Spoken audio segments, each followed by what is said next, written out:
Hivi ulishawahi kujiuliza muziki una lengo gani kwenye hii dunia? Kiuhalisia ni kwamba lengo la muziki kwenye hii dunia si kwa ajili ya kiburudisho. Muziki ulianzia mbinguni na lengo lake kubwa ilikuwa ni kupeleka sifa kwa Mungu wa mbinguni. Kiongozi wa muziki huo alikuwa ni Lucifer, ambaye ndio Shetani. Lakini kwa hivi sasa na kadri dunia inavyozidi kwenda na kusonga mbele, muziki unaonekana lengo lake kubwa linazidi kuwa ni lengo la kujifurahisha na kiburudisho, kitu ambacho kinazidi kusababisha muziki hata kanisani unazidi kuharibiwa.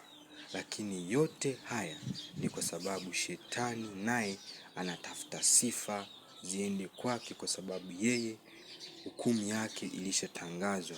Kwa hivyo basi anataka kuharibu utukufu ambao unaopatikana kwenye makanisa, usio utukufu tena, usiende kwa Mungu, uende kwake mwenyewe. Endelea kufollow hii account na kulike hizi video na kushare kwa wengine, ili nao waendelee kujifunza zaidi. Mungu akubariki unapokuwa ukifanya hivyo.